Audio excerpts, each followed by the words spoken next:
Call meeting to order. Stuart Municipal Utilities Council Chambers tentative agenda Thursday, November 14th, 2024, 5:30 p.m. Roll call agenda approval consent agenda. Crawford. Here. Jones. Here. Belden. Yes. Sherman. Here. Avey. Yes. Okay. Do the agenda approval and consent agenda. Need a motion. So moved. Moved by me, I'll second. seconded by Dan. Crawford. Yes. Jones. Yes. Belden. Yes. Okay, sanitary sewer repair at South Division Street. Forest. Forest Officer Bean Stream County. So I know this came to your last board, maybe 2 board meetings ago, I don't know, but this is for South Division, south of South Second. The city is repairing the sanitary sewers on the south side of town. And back in 1999, there was an electrical line that was bored through the sanitary sewer. And the utility board approved change order number 3 in an amount of, I think it was $31,820 at the time. I know Sarah updated the board too late to make the agenda, that number had risen to $37,000. After the contractor was out there doing the work, they ran it into some other utilities. I don't know what the other utilities were, maybe Pat knows, or I don't know what they were, but they were unknown at the time, and so it caused them another day of traffic control and another day of labor to work around all those other utilities to get the repair done.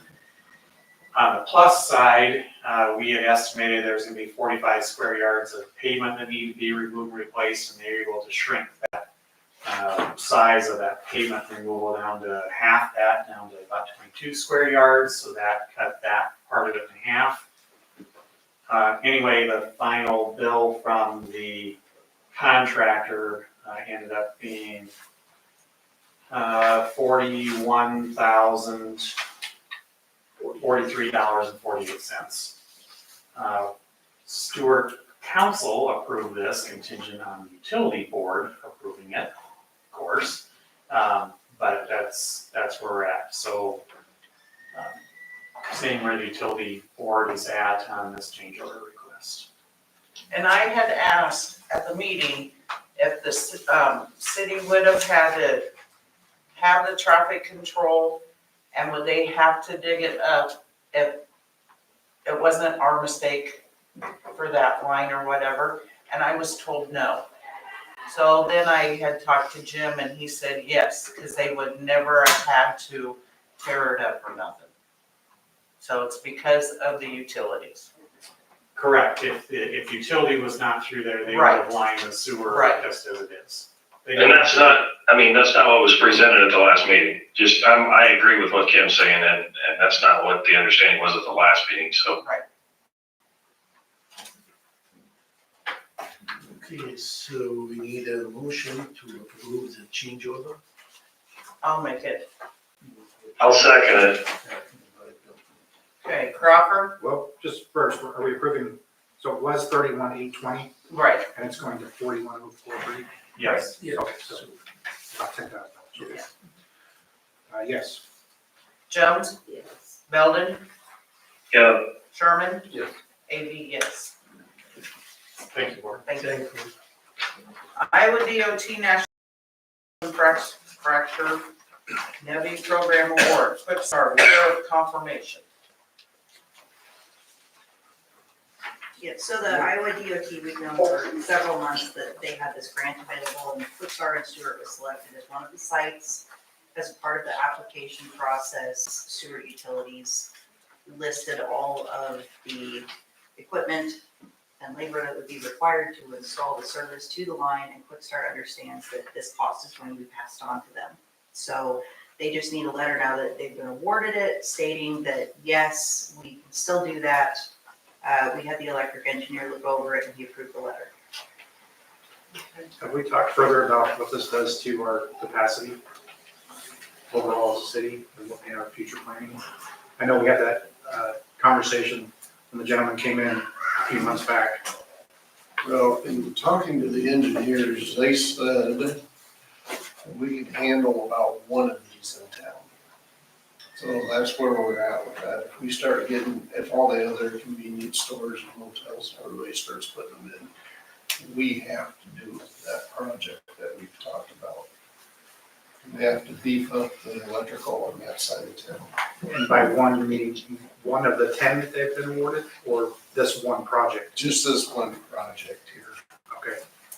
So on those quick chargers that they talk about, they use a lot of electricity, but they do have a way to dial them down a little bit, so we can make them dial them down too. Well, and the other part, I know we discussed is, are we gonna bill them accordingly so that, I mean, this is a heavy user, so if we get another heavy user, we have to do this project, they're already starting to pay for it. I mean, we don't want all the citizens to subsidize something, like the money gets just going down the road.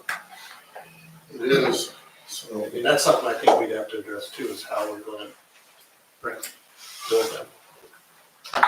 For instance, if another large company decides to come into our industrial area or near the interstate, is this going to hamper our ability to provide service for them? Are we getting that close to capacity that? Yes. Okay. So should this be tabled and so we could ask DGR to look at this relative to like a 5-10 year expectation for usage, or? They kind of have. We sent this to DGR, what we're gonna sign, and they were okay with it for now. They said we could get by with this for now. But if we have many more additions like this, it's gonna be a whole nother story. And are we still talking lead time of a couple of years to increase our capacity? Oh, yes, at least 2 years. And $9 million, I mean, it's not just the time, it's a cost, right? I mean, Yeah, $9 million. they came up with a 10-year program to help to do this.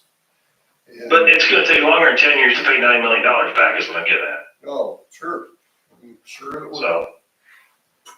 So I mean, I don't think that's feasible even. I have no desire to look at a $9 million infrastructure improvement plan, I guess, if that's what's being discussed. I mean, I understand we need to maintain what we have, but I mean, I'm not into raising everybody's rates to accommodate interstate electrical usage. Well, I guess the only thing is I don't know that we have a choice. As There's always choices. It's just you gotta find the right there's one. always choices, but there's not very many, because as the usage goes up in town, what do? You can't just stay the same. You always have to increase. We're always having to have DGR do rate studies and look at stuff and see if what's coming, if we are charging enough to do the projects that need to be done for the infrastructure.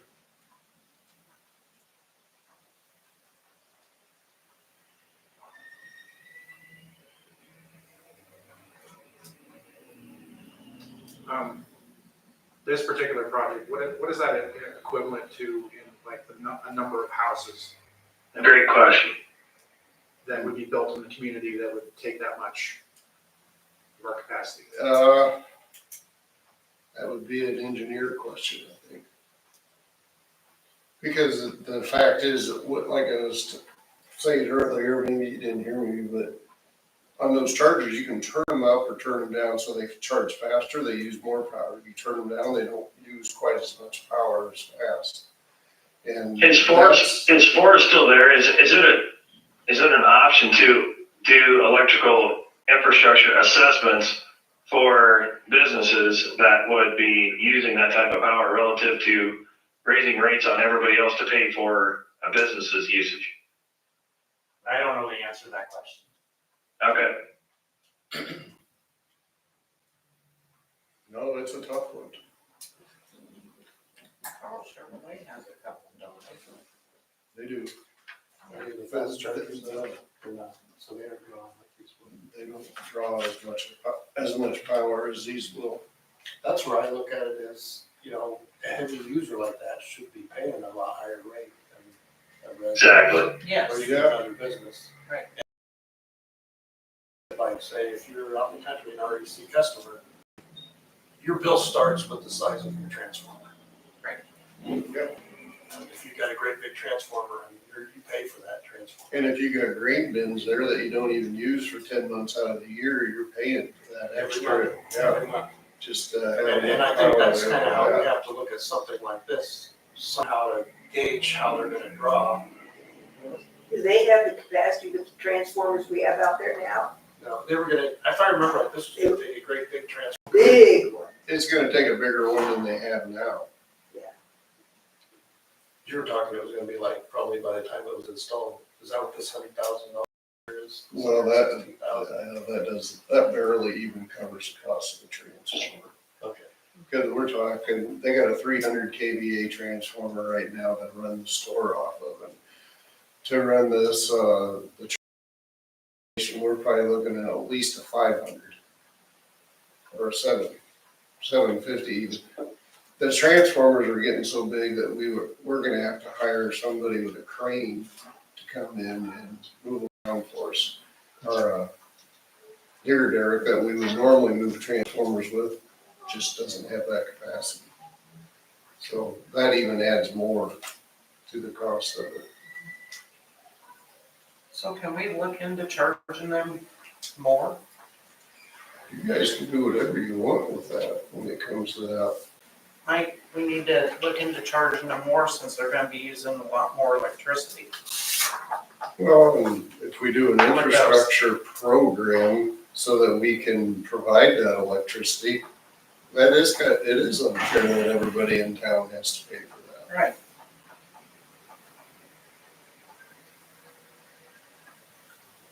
I think BGR is doing a rate study, so that's kind of. Right. And that's something we wanna make sure they Yeah, factor that's in. something we can touch on, Then next month or January, we should see that rate study. yes. Maybe they'll be able to answer a lot of questions. So do we go ahead and give them the letter and then do that, or wait on the letter? I think the letter is okay. But yeah, it's only talking about what kind of Well, I stuff. It's not talking about rates on the letter. Yeah. Right. So we can go ahead with the And letter. I think even in the Okay. letter, it says that But then we things deal may with our change. engineer on the That's the rate. cost. Do they understand, Yeah. Just give you some flexibility with that. Right. do they understand the possibility of dialing down the draw that they can have on these if we get into a situation in the peak months? In the peak months, we'll just shut them off. Make it interruptible. A lot of big businesses with big draws actually get a lower rate for allowing the utility to interrupt their service. Is there anything within our conversations with Quickstar that they understand that this may happen?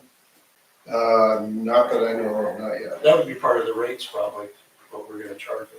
I think that letter is going to start more of a process for them to get going. It is. And I think that this type of information from us telling them that we may have limitations on what they're doing, may go into their decisions on what they do. Maybe they only do 5 or something, or something along those lines, if they know that there's possible capacity issues. But do we break this apart and make it a hookup fee or an upfront assessment based on upfront costs, and then have a rate separate from that? Right? I mean, I don't know if that makes sense, but Good.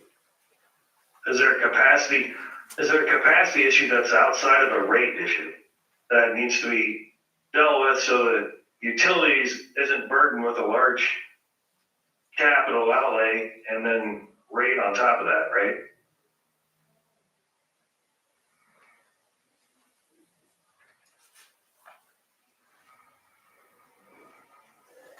I guess the other question is, are there any government grants out there on the city side for something like this. I think we've been working on the, John started that a while ago and we are on the mailing list for them to tell us if there's something available or not.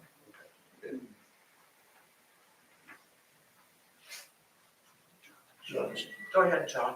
Well, the last time that Jared was here from DGR, I asked him that question. If we start putting these chargers in, should we have a separate rate for the electric that comes off of those chargers, that goes into those chargers? And he said, absolutely, you should. So we should establish a separate rate class for just that equipment. I've seen where, like, if, for example, in California, on a regular normal charger, they were talking about, that I read about, where it might cost $30 to charge your car. And a quick charger, it was like more like $100. That's what the utility, because of what the utility charge, because it, it's a big infrastructure thing. So does Carl get charged? He doesn't have that fast charger. He's got it, yeah, this is like a Class A charger, he's got a Class B that doesn't hold near as much power. So yeah, it should be, that's what I'm saying, it should be a much higher rate for this type of operation.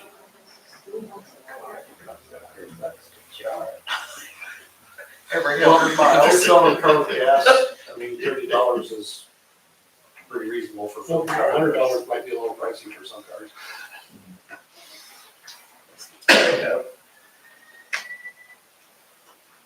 okay, I guess we just have to deal with DGR on all these things. I think what they're asking for is just, they need a letter of approval, otherwise they're not gonna be able to get those chargers. Yeah, in the meantime, that's really what we deal with, there is a little to get it going. So, and the DGR will be for the rate and all the good ideas for that. Right. DGR will also tell you if there's any grants available out there. The last time, we asked them that question the last time we were there, and Jared said he did not think there are any grants out there, at least not at the present time. I always get an email from DGR if they think there's something that's available that we might be able to apply for, but unfortunately, a lot of the grants go to the bigger Go to the bigger towns. ones.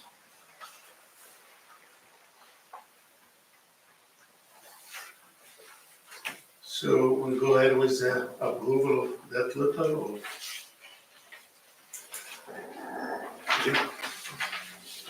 Is there a time problem with, on their end if we do not do this month? No, I don't know. It's probably been a month since we've had notification of that, so, I don't know. I don't wanna sign up for a letter that commits us to a $9 million financial obligation that raises everybody's rates. This is my only concern. So does that letter do that or not? We're not at that point with the line maybe. What? We're not at I that can't hear point, we're not at that point with the line menu and all that stuff. I know, I'm more of a, this is where it's gonna go versus, you know what I mean, versus where we're at right now. Well, I guess we can table it to December. And- That's probably a better idea. And from now until December, we can ask DGR to get more involved to answer more of our questions. Yeah, I agree with you. I would rather, if I were in the customer's shoes, to know that there was some concerns brewing at the city level, at the utility level, of our capacity concerns, of possibly reducing the draw that is available for these. It's a big investment for them, and if they're gonna have limitations down the road, or also for our other customers in town that may wanna put one or two of these into theirs, by allowing Quickstar to go ahead with 10, does that automatically right now delay anybody else's plans who wanted to put one or two in? Good question. I think DGR needs to be around to help us answer this question. So we can table it to December, invite DGR and kinda, I wish they were here tonight. Can we ask, Yes. can we ask Forrest to study the assessment options for us as well, as far as, maybe we've got an option on the interstate to, and can you just, I mean, those are the folks that are gonna be putting these things in, so why can't we just assess them for them separately as the cost? That's They almost, want them, they can pay for them. that's almost more a Dorsey Whitney question than a question for me. Is that Forrest talking? Yeah. Okay. Dorsey Whitney? Yeah, John Daniels with Dorsey Whitney. Okay. Your buying Yeah, that counsel. sounds good to me. So who's gonna handle that? Who owns that question? That's gonna get an answer for that? In City Hall. How about you? You can handle it. I'm not calling him. I don't work for the City Hall. No, this is not saying that's utility business. Yeah, I don't work for the utilities either. I'm a board member. What? Okay. Can somebody in City Hall call him? Yeah, we can call. Okay, so the next meeting, somebody from City Hall will have an answer on that question. Okay, what the questions now? Can you repeat the question? Right, Yeah, can you repeat the question? can you have an assessment separate for businesses related to these chargers outside of a rate increase that affects every utility customer in Stuart? Okay, we'll send an email to our bond attorney, which is John Dennis, and we'll get the answer in writing. And we'll Yeah. distribute it to all the board members. Yep. Okay, so we will table that item. Okay, number 7, health insurance, line co, rate increase. Okay, we got the rate increase, which is 32 cents of the current rate that we have. What is the rate increase? 32 cents, which are around 3% of what we pay now. Okay, And it's really very reasonable. We checked with Yep. other towns and we found out that the rate for, without saying the names of the towns, they got an increase of 18%, another town got increase of 4%, 6%, 4%, 8%, 7%, and 9%. So we're reasonable with all these towns. And I'm showing it to Karen so she sees the name of the towns. Yep. So very reasonable increase this year, and the city approved the site. And I hope they will approve theirs too. I'll make a motion. Moved by Kim, second. seconded by Belden. Crawford, Yes. Jones, Yes. Belden, Yep. Sherman. Yes. AB, yes. Okay, board member Belden, first one, Morrison property update.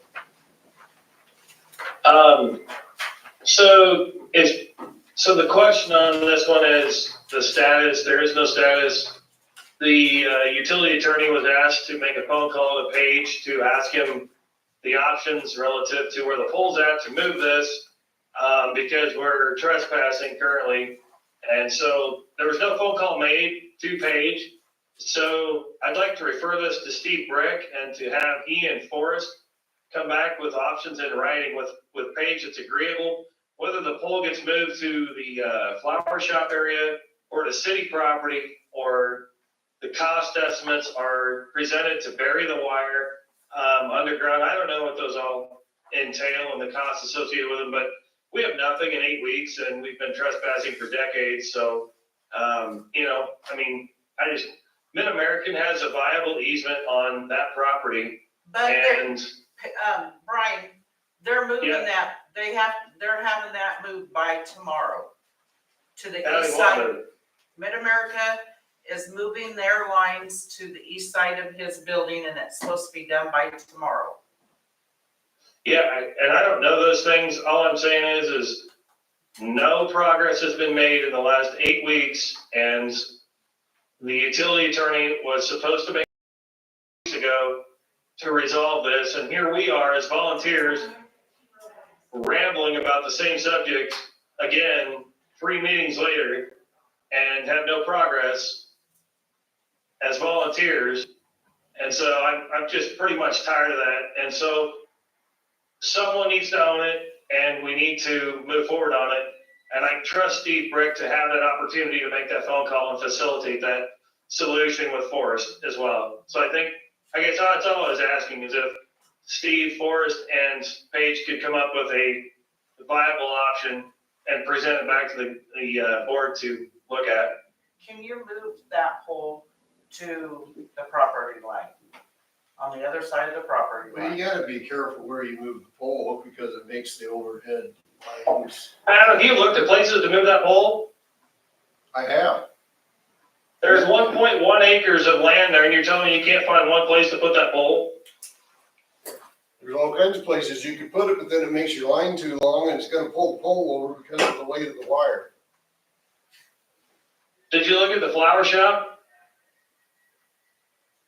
When I talked to Paige today, he said if we could move it to right where the line is, To the east. probably.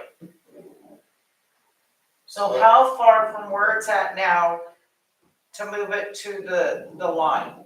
So it's off his property. Is that a long ways? Because when I asked you, I said over by the utility building. So It's quite a ways. is it? Yeah, I haven't measured it, but it is quite a ways. And you really just can't run overhead wire to that far. Too much stress, So because it's more than just one line you're gonna.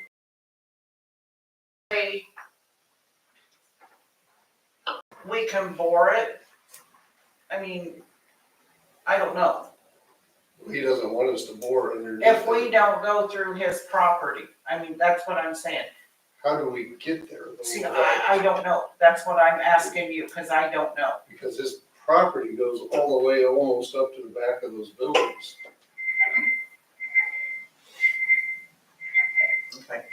So, I guess my whole issue with this is we did not create, no one in this room created this problem, but it's imperative to me how problems are solved. We should be working with people versus trying to find a way out of getting out of work.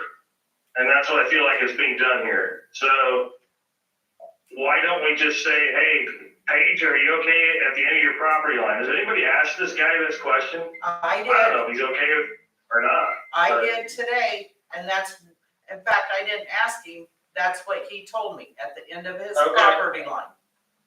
If we could move There you it go. to there. Yeah, but that's tens of thousands of dollars to remove that pole. Okay, well, it is, and it makes the reach out to some of those backs of those. You're gonna rip the pole. You can't support the pole.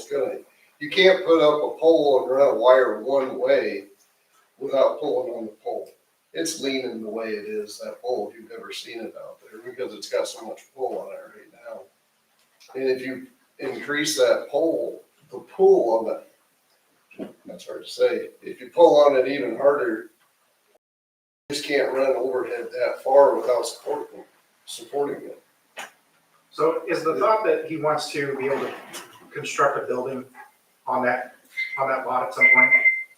Neil, the pole, if you look at it on the overhead on that Beacon website, it's in the middle of that parking lot. And if it was at a corner or something out of the way, but he talked about doing boat storage in there and all sorts of things that there's gonna be constant traffic, so someone's gonna hit the pole. I mean, I get that. Mid-America did a legitimate easement, and so we did not.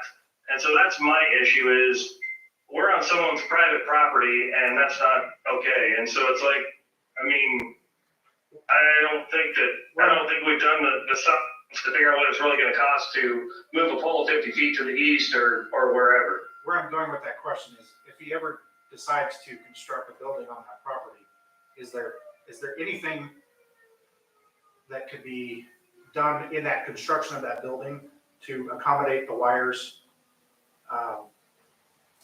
around that building? Or such as,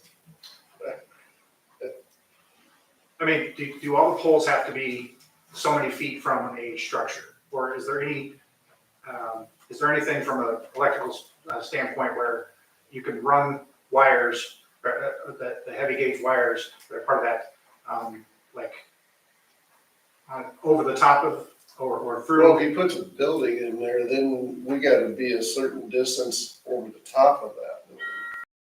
That makes it even more difficult. But We'd have to be at least 6 to 8 feet over the top of that building. but nothing is part of that structure. Could part of that structure hold the lines? I see what you're saying, and that is against code, I believe. Okay, I'm just looking for Yeah. a possible, Yeah, I get what you're saying. Use that to help support it. I was trying to get back to Page's possible goals on this, of why he's trying to do what he's doing. And is there anything within his goals that better match, and maybe don't cost as much in the long term? Right.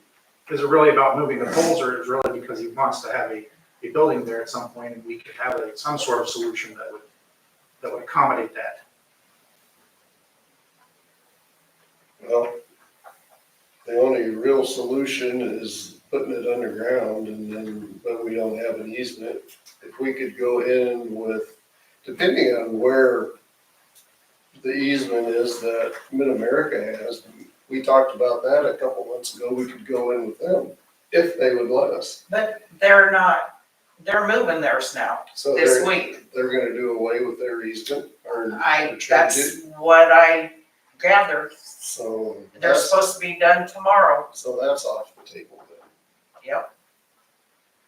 So again, I mean, can we have Forrest, Pat, Paige, and Steve come up with an agreement that works and be done with the issue? Give a deadline of December, someone in City Hall owns the issue, and they're accountable to get it resolved. And that's the end of the story. So at one point, he was agreeable to use that as an easement that Mid-America has. Would he be willing to give us an easement in that spot? Even though Mid-America may be moving, but could we get an easement in that same general spot? Potentially. I mean, if you. I don't know exactly where that easement was either, and I don't know if that easement would be beneficial to us, depending on where we have to go, you know what I mean? Right. And that would all be, Because that was one of those questions, could we use that same easement? Forrest, can you help us with easements? Yeah, and things like that's what my role in all of this is, figuring out what Page would be agreeable to and what would we need for easements to accommodate the utility for what the utility needs. And then say, okay, Page, here's where we need to have easements to get across his property, along his property, you know, whatever that is. Right. And be able to get to the back doors of those businesses on Second. So yeah, that's my role in all of this, is to help facilitate what these easements look like. And get that legally drawn up and prepared.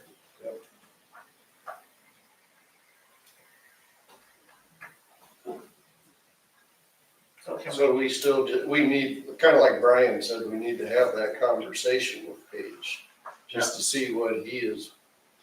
But I think the clear issue here is Dwayne Dalen was supposed to make that phone call proactively to solve this issue for the board to consider, and it's not been done.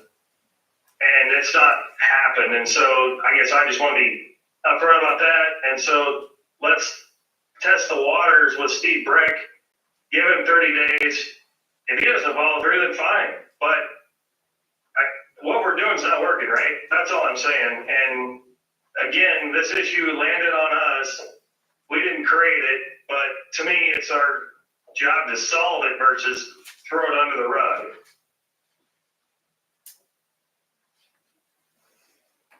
So if we can get you guys to come up with a viable option that isn't terribly costly and the property owner's okay with it, and we can quietly resolve it, that would be ideal to me. But I'm looking for. And if it's moving the pole to the east or asking one of the business owners that actually has that service provided to them from that pole, then maybe that's the question is, and it looked like on the aerial, and again, this is not my area of expertise, but if it moved to the property of the flower shop, it wasn't that far, and I know there's a vehicle there, but just one isn't that big of a deal, I wouldn't think, and that property is one that's supported by the power coming out of that pole. It would be vital to them. Is that something we can handle in-house? And I don't know if that's viable or not, but I guess. Are you only involving a lawyer just from the contractual? Somebody's got to drop the easement, right? Somebody's got to drop the easement, got to say somebody's got to say what's legal, because that's where we're screwed up. Mid-America did a legal easement, and that's viable, we didn't, and so we're in the wrong. Well, I will tell the board, there's an argument that because that pole has been there for 100 years, that there is, and Brian and I had a conversation, disagree about this, but just so the board knows, because that pole's been there 100 years, there can be a claim made that there is an easement because it's been there for so long. Yeah, if a squatter comes to my house and lives in it, because I'm not there, it doesn't mean that I think that they should stay there either, so. I get that, but I'm saying that that's a legal argument. We have a legal right to stand up. But that's where you need to have an attorney to look. See, that's the whole point right here. We spent more time, did Dwayne Dalen not tell us that, Pat, did you not ask Dwayne to tell us that we have the right to have that pole there? Because we stayed there so long? But we found out that we could stay there and still keep the problem, but we didn't find out how to solve that for a tax-paying, utility-paying customer. That's my problem, right? I mean, we're in the wrong, and we're trying to find out a governmental way to get out of our problem. I mean, that's wrong. I mean, come on. I don't care whether it's legal or not. There's morals and ethics involved. Another consideration I have is, we're not talking about a property that's out on the edge of town that affects no other people. This is a lot that's potentially, that is an empty lot, that's been an empty lot in the middle of our town for many, many years. Obviously used in that purpose for holding cars and things for a car dealership. But we have the opportunity now to potentially have a brand new addition or building put in the downtown area. You know, vitality for our city, by making a good decision on this particular topic. So I think that's where my importance on this, getting this done is at. That lot is kind of a blight to me in the downtown, just sitting there open like it is. And the city has itself has made concerted effort over the years. And I think it's what the utilities has enjoyed as well, is to try to continue to revitalize our downtown, do something with our empty lots, our dilapidated buildings too. That's a benefit to all of our citizens and our customers. And see, Neil, this is where, I mean, I agree with what you said. You can find the most, I'm sorry, it's just a government thing. If you have the most worthless property in town, not economically viable, and this situation still exists, I have the same approach. We're encroaching on someone else's property illegally, and it's not, I guess maybe it's not illegal, but out of, just because we've done something wrong for 50 years doesn't make it right. I guess that's all I'm saying.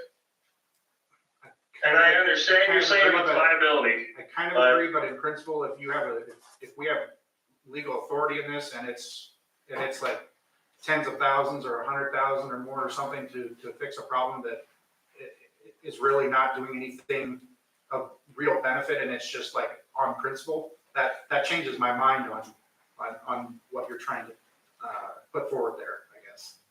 Look, okay. Well, if you've got property that needs to have private services, and this was a Band-Aid to trespass on somebody else's property, and there's 6 businesses being serviced off of this, then there is gonna have to provide an easement related to that, right?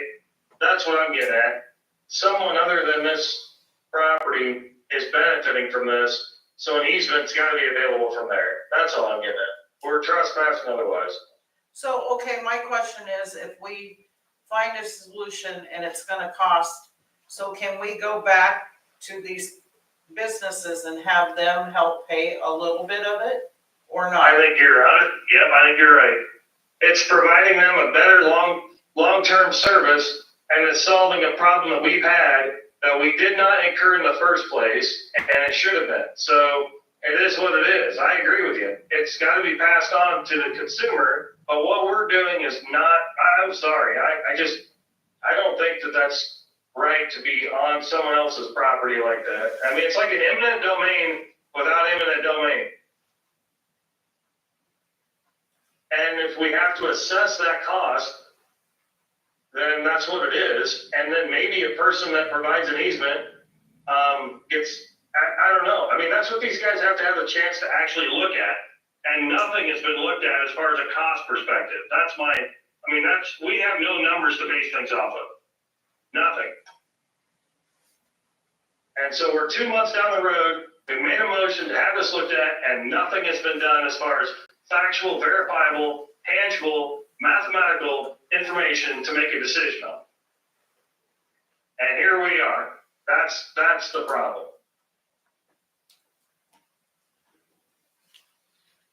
Going back to where one of my initial questions to you, Brian, was, are you involving Steve Brick from just the legal contractual perspective, or are you getting involved for the facilitation of the issue?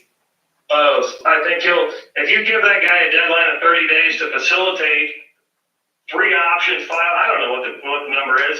You ask him to facilitate options and drop the legal documentation, he'll do that and he'll do a good job. I've seen him do it. And his costs will be less because he's more efficient. The people that charge less, but take longer.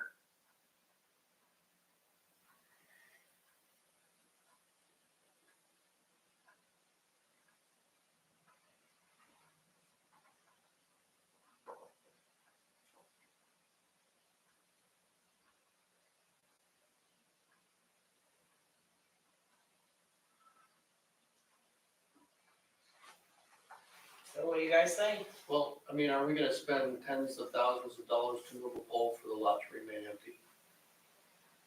It's one thing if he's wanting to build a building. That's my question. I don't know what he's doing with it. The pole is probably.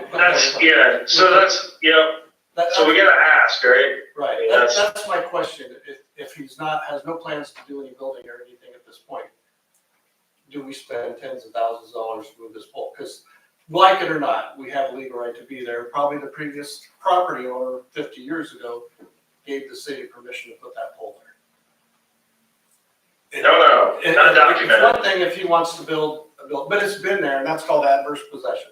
That's Right. that's what we can stand on here, that we have a Right. right to be there. And I'm not saying that we should just leave it there, but I can't see us spending tens of thousands of dollars if he's not even gonna improve his property anyway, if it's just gonna be a parking lot. That's my. But if we don't, I guess what I'm asking for is these guys to have a chance this group to have a chance to actually have a deadline, and the board asked for this 8 weeks ago. The same information I'm trying to get right now, we asked for 8 weeks ago. We don't have any of it. What you're asking for, we don't have. So let's give them a deadline of 30 days and see who comes back with what. But are you getting at if there is a commitment for a building, or something to increase the property value, or if he has a plan for the future, then we relook at this?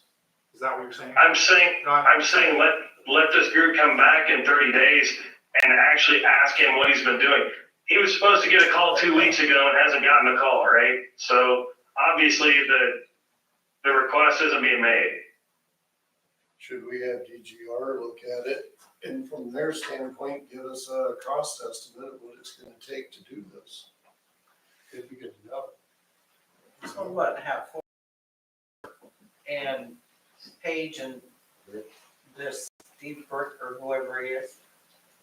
I'm also just wondering, going back to your point, that is the solution or whatever Paige is wanting to do there in the future, that may change how this solution comes about, where those poles get located, what's possible, what's not.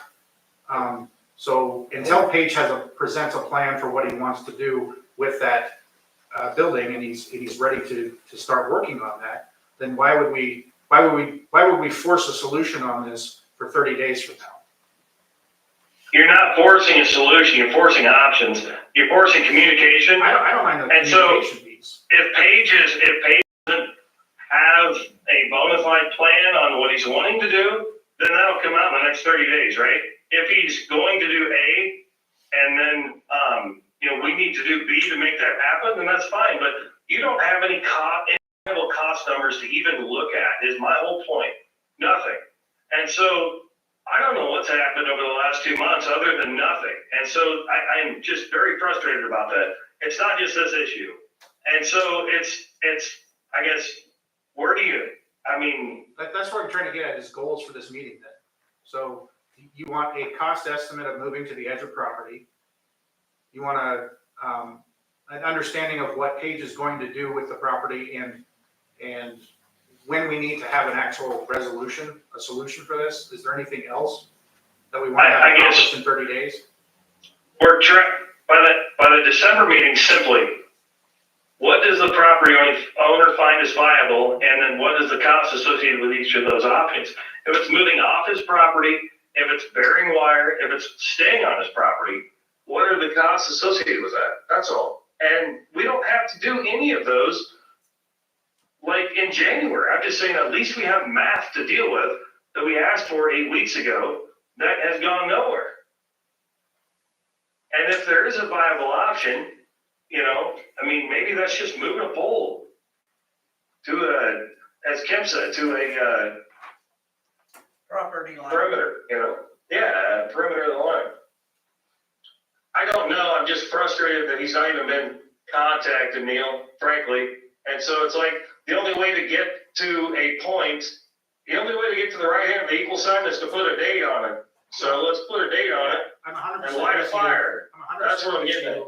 I'm 100% with you on getting people engaged and getting in contact with Paige. I just want to make sure that we have a goal in mind for what's going to happen in 30 days.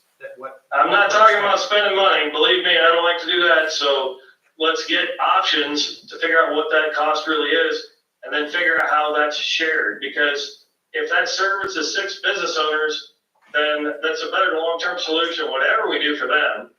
Okay, so So, scenario. and I'm not into trespassing. So- Scenario for you, question just for you is, if at this point in time, Paige has no immediate plans to, Mr. Williams has no immediate plans to construct a building, and so there's no problem with the pole the way it is now currently, is there really a solution that needs to happen in 30 days? Or do we just say, until you have plans to come back to us that may impact what the solution is, we don't do anything? All of those questions that are being asked should be asked to him and not me. That's my point. I don't know, so I'm not even gonna opine on that, I guess. I don't wanna spend money unless there's a need, but I'm also not into trespassing.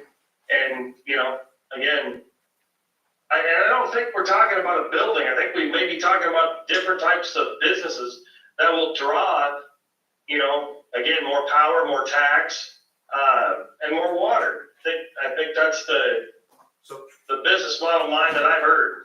It's not necessarily just a building, but logistics, like vehicles going in and out of there to support a business.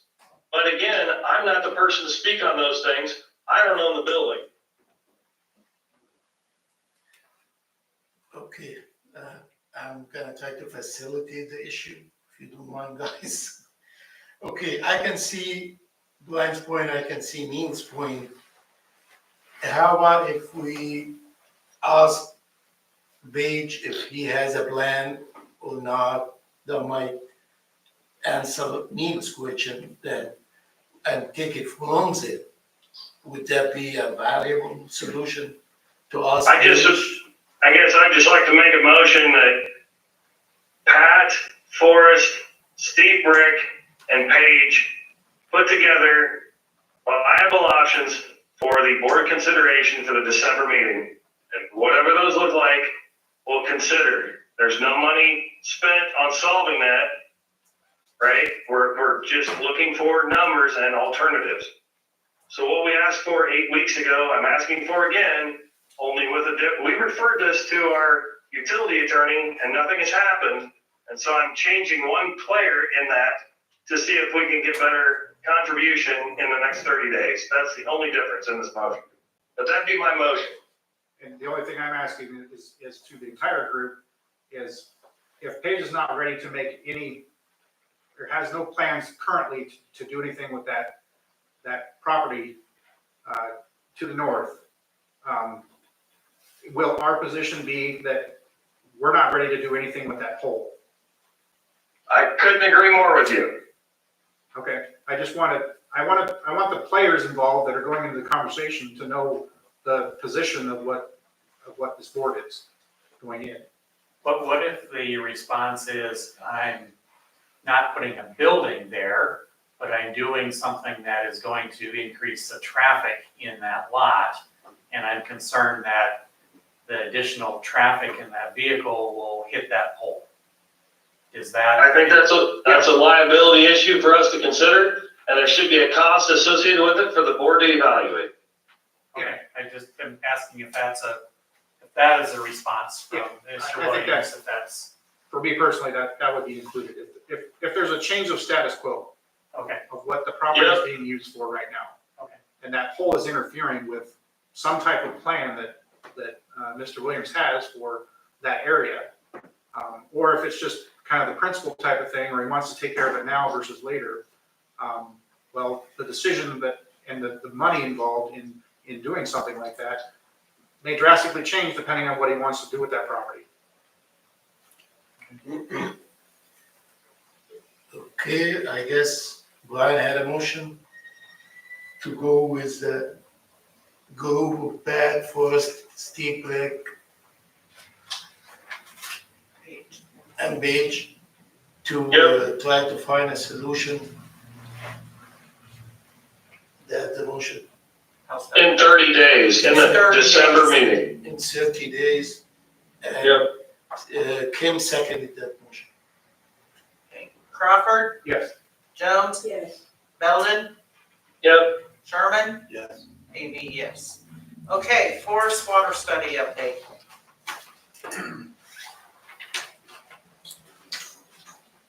so Forest of Eastern County again.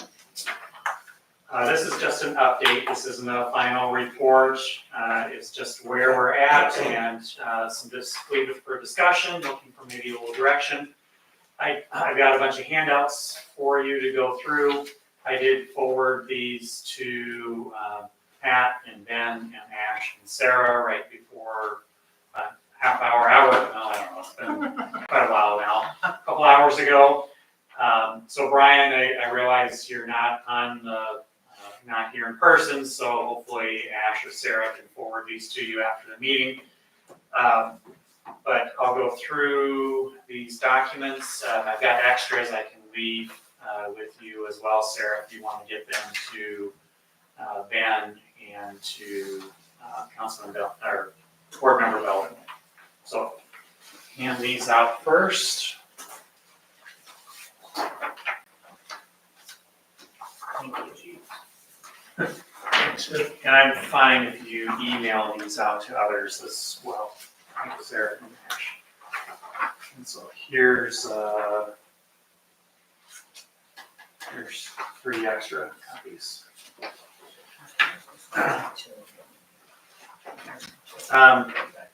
So Yes, yes. So we looked at about half a dozen different alternatives for water sources. And I want to go through each of those. I have a matrix I'm going to hand out here in a minute, but I want to kind of talk about what we've looked at so far and feedback from the board, and then talk about next steps and our recommendation on next steps. So this is an overview of the areas surrounding Stuart, and we looked at the following sources of water. One is keeping your connection with Xenia. Second is a deep well, which is right out the door here to the east. It's a Jordan Aquifer well. You may have heard of that, but it's half a mile in the ground, so it's pretty deep. Third is you have your shallow alluvial wells up by Redfield. Those are in the sands and gravels from the riverbed from the old Raccoon River. Those are shallow wells. They're like 40 foot deep. They're pretty shallow. Then we looked at Diamond Head Lake. That was board member 80 asked us to look at that. You can see those D1 and D2 on there. So what we also looked at was putting a dam across Deer Creek north of Stuart at those two locations and creating a surface impoundment for a drinking water source. And the last item we looked at, which is not on here because I don't know how to really show it, is to look at drilling a new well into the Mississippian aquifer. So the Mississippian aquifer is, it's maybe 200-300 foot deep. So it's considered a deep well, but it's not that half mile like a Jordan, and it's not the shallow alluvial. So we looked at the Mississippian aquifer as well. So that's figure one, kind of an overview. So the next figure two is that Mississippian aquifer. And there is water in the Stuart area. And we looked at this. We didn't drill any wells. We didn't, hire a well driller to do any testing or anything. This was more just looking at it from a research level kind of thing. And what we found based on our research, because the Iowa Geological Society and the Iowa DNR, they have done quite a bit of research into aquifers around the state. And you can see that Mississippian aquifer, it's dark blue up around the north central Iowa. But you get kind of southwest area, and you get a light blue there. And you see that it's less than 1 gallon per minute per foot of drawdown. So you might have a drawdown of, in this kind of well, like 20-30 feet. So that's a drawdown is, static level, and as you pull water out of it, you kind of get this cone that goes down as you pull water out of the aquifer, and that's your drawdown between the pump off and what you're at when you're pulling water. That's normally about 20-30 feet. You take that times 1 gallon per minute per foot, you get 20-30 gallons a minute. And that's not enough, not near enough. So we looked at this and basically said, we don't think it's worth the effort of going out and hiring a well driller or a geologist to do any, geohydrologist, I think is the word, to do any in further investigation in this Mississippian, that we just don't think it's worth the money and the time to go trying to find that. For comparison, what's the flow rate that we can get from Xenia as it's coming out here? I don't know, Pat, it's hundreds of gallons. Yeah, it's like 300 gallon. Yeah. And is that number what we're trying to solve for? We're trying to solve for about 500 gallons a minute. 500. So yeah, so if we get, And if we have an emergency, Xenia allows us to turn it up a little bit if there's a fire or something. figure 3 was if we go north of Stuart, it's a nice little pretty picture, but it's basically just showing contours, shows the drainage area that's in Deer Creek. If we put a dam across Deer Creek, so you kind of see Stuart there in the lower right, and then that would be the the blacktop head north, that black line there, so just being the west of that. That would provide enough water. You can kind of see the blue area there, that'd be about the size of the lake that would be created. We have plenty of water based on that drainage area. So we think this is a pretty viable alternative. However, the cost of this, without treating the water, we estimate somewhere around $25 million. So, Was that an annexation out to there as well? you wouldn't have to annex, you could create this outside the city boundaries, but you would have to, buy this purchase this property from property owners. Could go to eminent domain if you need to. Most of this is in pasture, it's not in row crop. So a little cheaper ground, but yeah, it would be an undertaking to do. But it is an option, and it would provide enough water to exceed our needs. Just out of curiosity, because I don't have the knowledge of how Lake Panorama, did that used to be in a similar situation and they created that lake in this sort of manner?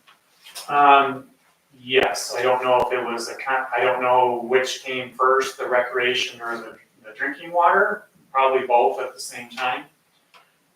The legislature, since Lake Panorama was built and other lakes around the state, the legislature has said that if you have to use eminent domain for anything, you can only use it for the drinking water portion. The recreation that might be above that cannot be eminent domain. So you can only use eminent domain for the amount of impoundment that you need to meet your drinking water needs. So that's a change in the law. Osceola is having that problem because they've been fighting that for years, because they have a lake and they want to expand it, but is that for drinking water or is it for recreation? Or home? So Forrest, are there grants or partnering with counties to facilitate something like this? Or, there's no way that, Stuart can afford something like that, right? So have you worked with another community that has bridged the gap in some crazy cause like that to make it palatable for the community, but with a larger entity, right? Either a state grant or a federal grant or, county support? Yeah, so there is USDA funding, there is block grant funding. Block grant isn't that much money, it's maybe $300,000. Okay. But USDA does have quite a bit of funding and grants available. However, USDA is looking for, they're really out there trying to find communities that have a shortage of water.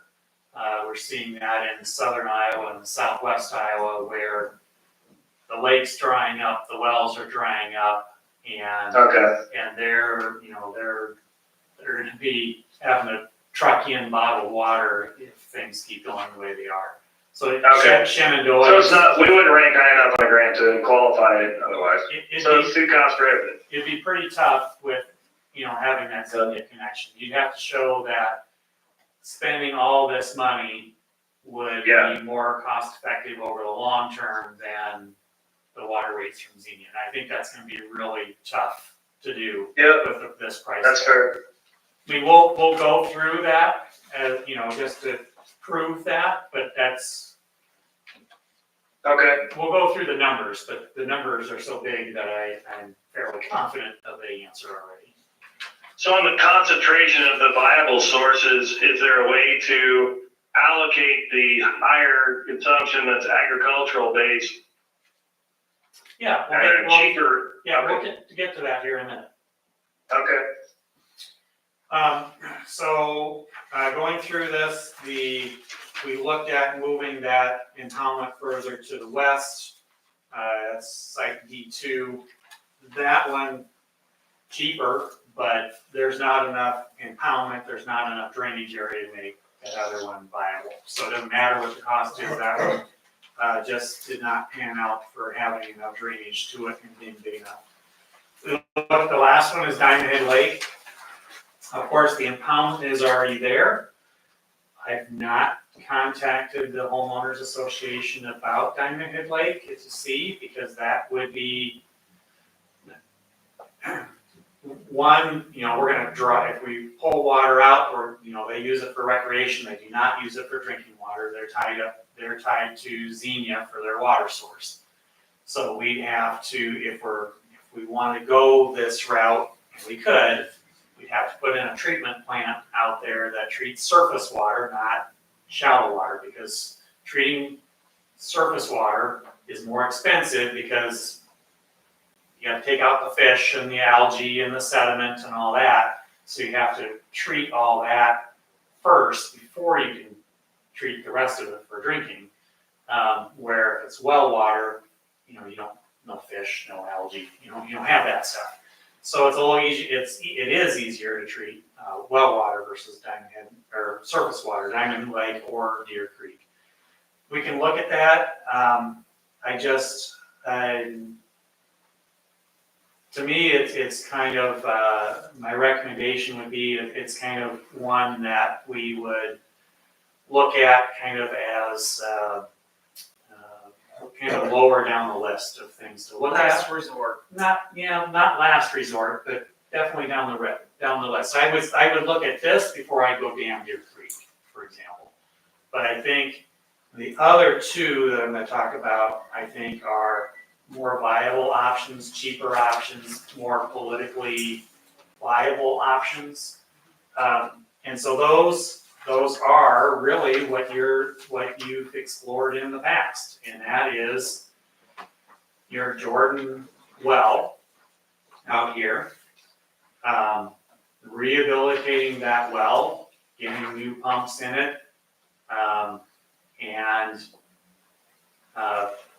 making that back into a production well. Now, it's crappy water. There's a lot of things in the Jordan Aquifer, and the reason you went away from to begin with is because it's crappy water, and it needs to have a pretty intensive treatment with it. The Jordan by itself will not provide enough water to meet that 500 gallons a minute that we're talking about. So you either have to drill a second Jordan, or you have to blend it with the Xenia water, or, as Councilman Belden mentioned, we have some pretty high water demands from some agricultural needs that may not need to have it treated all the way to the drinking water. So do you do some minimal, and we have to have discussions with those ag users and how good do we have to be, but we don't have to be as good as, human consumption water. How can we do something there? Same thing with the alluvial wells outside of Redfield. Those are better water quality than the Jordan. They're easier to construct because they're so shallow. You're only drilling 40-foot deep versus half a mile.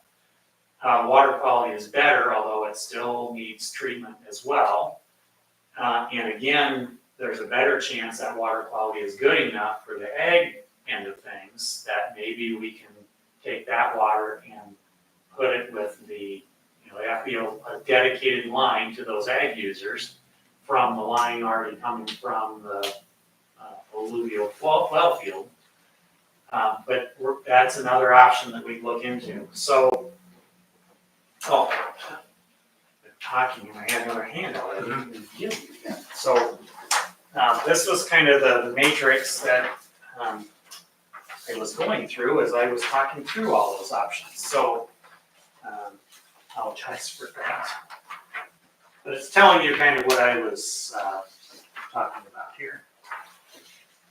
So it's just a matrix of, if we do Xenia alluvial, Xenia Jordan well, if we do alluvial wells and Jordans together, I don't have a possibility is all three, alluvial, Jordan, and Xenia is all three.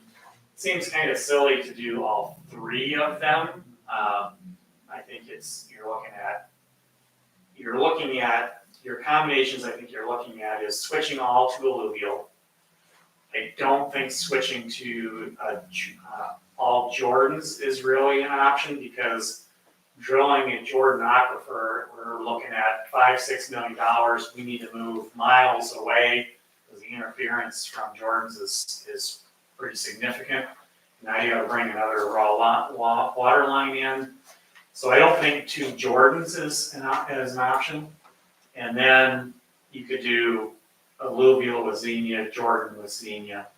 So I think that's your options, is going back to all alluvial or combination of Jordan and Xenia or alluvial and Xenia.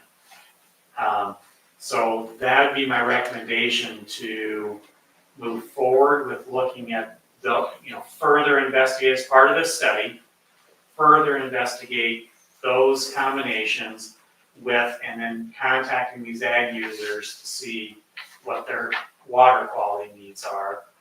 And then, so that, I guess that's where we're at, and I guess that's what I'm looking for questions or feedback about. Do you have a rough percentage of what that ag water would be of our total production? Or I think 25%? Pretty close.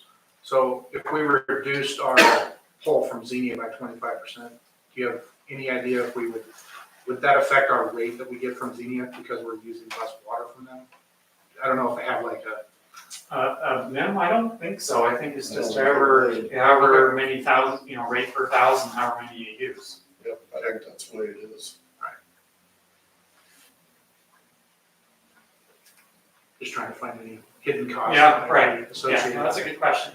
If we were gonna combine anything, wouldn't it be the Redfield wells and Xenia, since we already have both? I would think so. I would think rehabbing that Jordan's gonna be pretty expensive. And you get Even pretty just for ag water.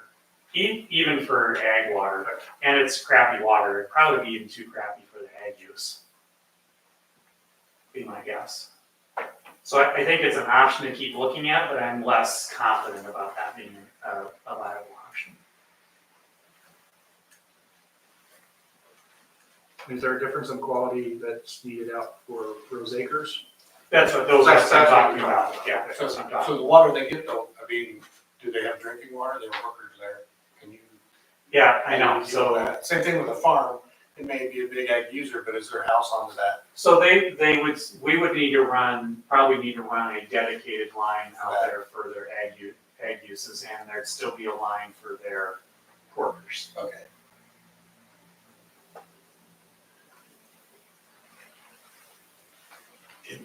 John? Thought I had years ago was, once we put our new sewer plant in, that's a major user of water. And that's all potable water that goes through that sewer plant. So my idea, and I think I discussed this with Pat, and probably you with Doug when he was here, was why don't we take that alluvial water from Redfield, pipe it out to the sewer plant and let the sewer plant use that water. We wouldn't have to condition it. All we need to do is send a pipe out there. Now, yes, that would be expensive to do that, but it would probably reduce the amount of potable water that we have to buy from Xenia. And we looked at recycling the water because when that plant was first started up, you're right, Jim was using a heck of a lot of water. And he's reduced that a lot now. He's reduced that a lot. So he figured out a way to reduce the amount of water being used. I think that's worth looking at. I can get a hold of Jim and say, Jim, how much water are you using? And then how much would it cost to run a line from the raw line, coming in from town from the northeast to run that there.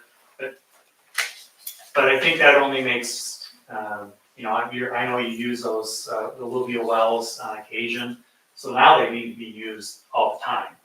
So worth looking into, but we need to make sure the amount of water he's using now versus the cost of running that line and running those wells all the time. My recollection was that when we first started that, his usage was like 300,000 a month. And I think he's reduced, the last time I recall hearing that figure, he's reduced that to about 100,000 gallons a month. Yeah. Still a significant amount of water. Yeah, it could be. I don't remember the numbers, but to me, that also is worth looking at is if we turn on the alluvials to run all the time for other purposes already, if we're running them all for the ag users, for example, or as an option to offset the Xenia costs, then that makes that even more attractive. Pat, does not answer, don't we have a farmer using that alluvial well between here and Redfield? We do not. Okay, I thought at one time there was We looked into it, but from what I have been told, from what have been told is they wouldn't let, if it was DNR or who it was, doesn't allow usage of the water unless it's been treated. Oh, okay. Even if it is for livestock. So It's how still, true that is, yeah, I don't know. it needed meet certain water quality standards, even if it is livestock, so. that was looked into at one time, I believe, but it didn't happen. Yeah, so we may still need to treat the livestock water to a certain level that may be, not chlorinated, for example, or something. May need it to go to a certain level, but sometimes what we've seen is you have a treatment plant, you take it this far through the treatment plant for one use and you keep on going for the people use. Okay, any action required? No, there's not any action other than, my recommendation is to keep looking at those, the Jordan, alluvial, and Xenia, and is there anything from the board that says, no, we want to make sure we keep looking at this, or don't look at, those three? Is there any feedback different than that recommendation? I guess would be one question for the board. All right, Thanks, sir. Thank you. yeah, thank you. Okay, subdivision traffic control. Did you want to knock that one off, Brian?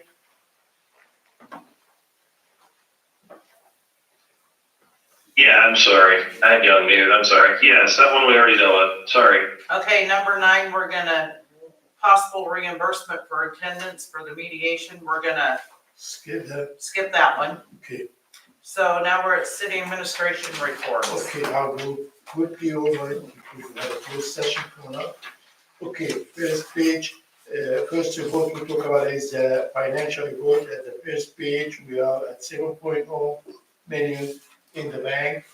Next page is the difference between the beginning balance of July 1st to the end of October. We have plus number of $261,000. Page 3, we still within our budget. Our budget is 3.6, we've been 1.1, so we're still doing good on the budget. Page 4, the difference between the beginning balance of October to the ending balance of October, we still at a positive number of 136,000. Next page is a breakdown of your budget with your information. The next report, delinquent account report, no change. That will take us all the way through page 3. The next report is a delinquent account, no change. That takes us to the end of the report on page 4. The report after that is a payment agreement. We had 4 people we added with a check mark on the right and left hand without seeing names. The next report is paid in 4 payment agreement.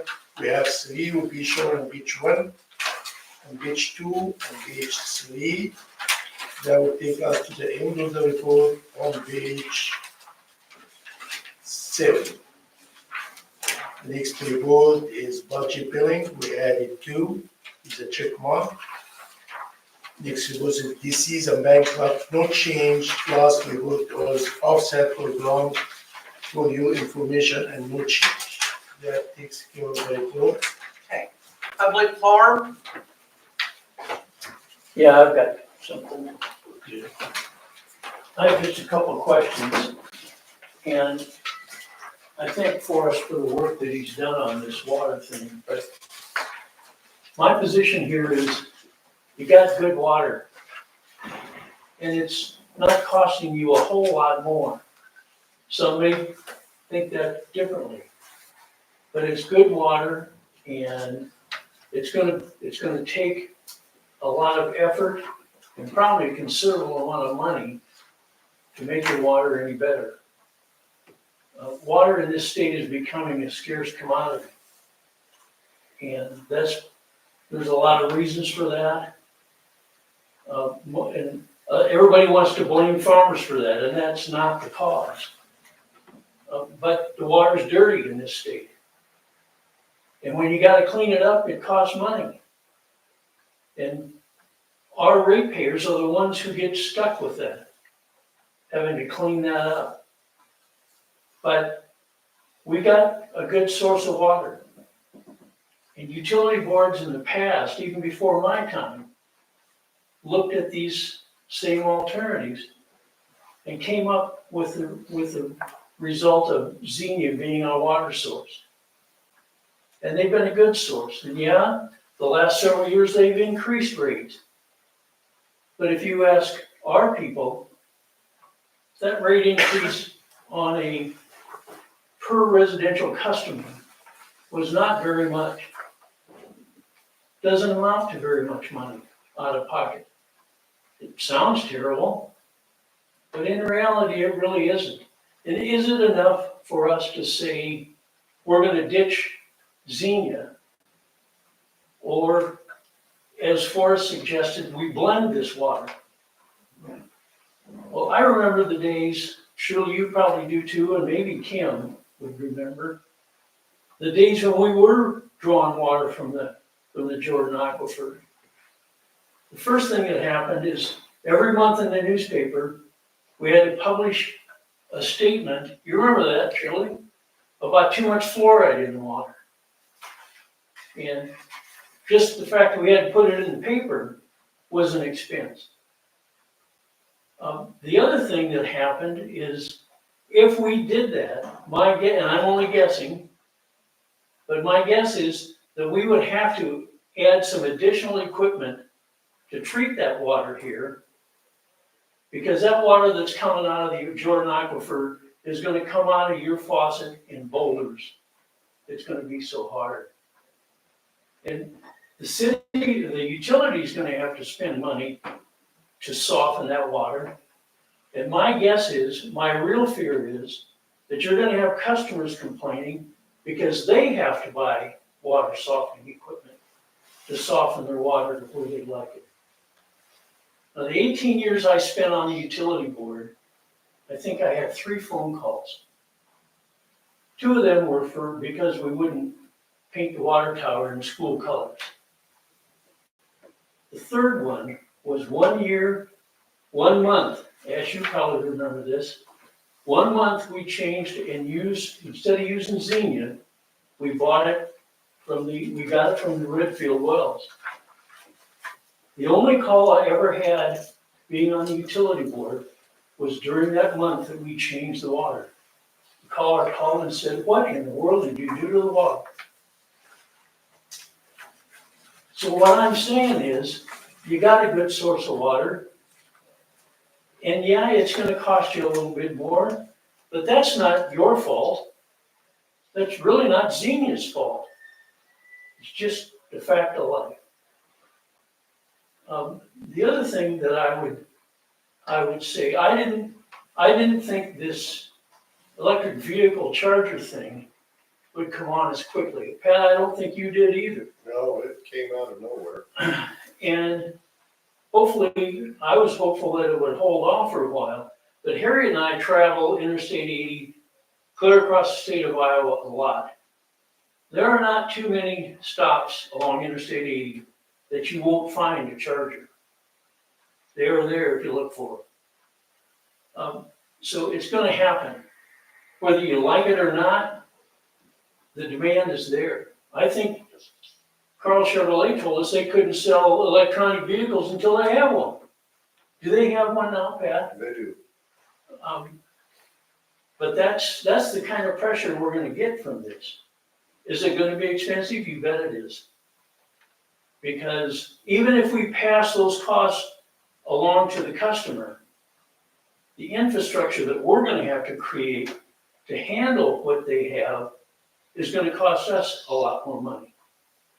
And we just as well get used to the idea that we're gonna have to figure out a way to rate that and charge for those rates.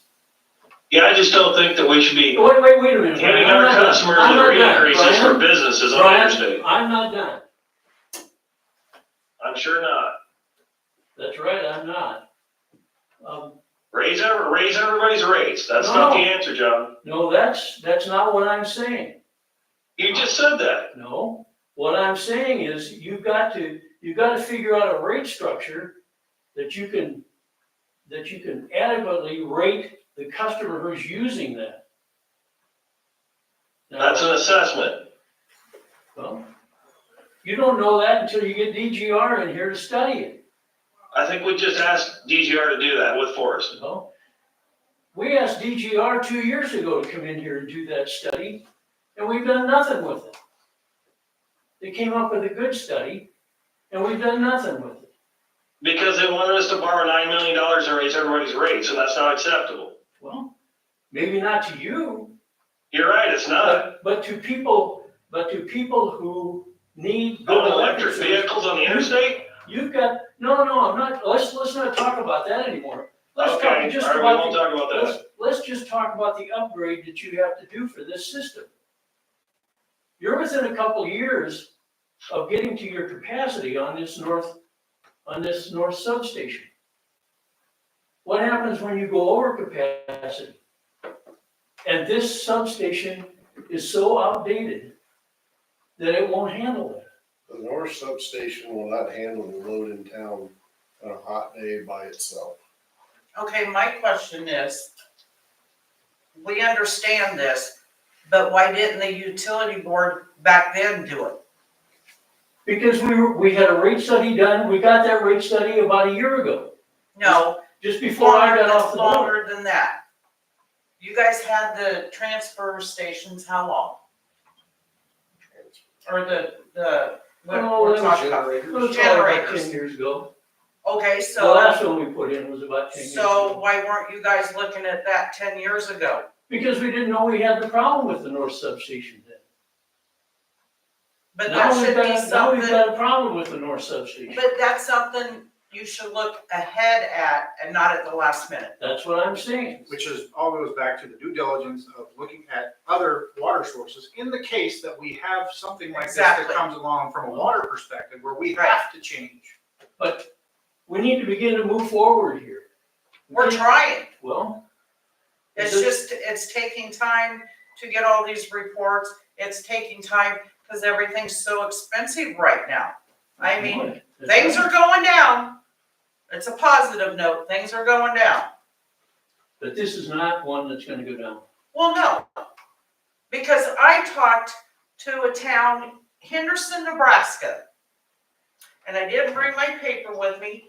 They drilled 3 wells back in '74. Their town people paid no water prices, none. And they can use it for their lawns, whatever. They have no water prices. Now, the hospital and the school does. But it takes a lot of pressure on the wells when they do their lawns and stuff.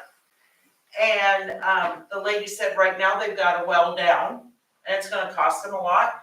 But what they did was when they built these 3 wells back in the '70s, they did a certain tax that they did to the people. And once that was paid, they never took that tax off. So that's how they're allowing that town to pay no water fees. And the Niobrara is a lot easier to get water from than the Jordan.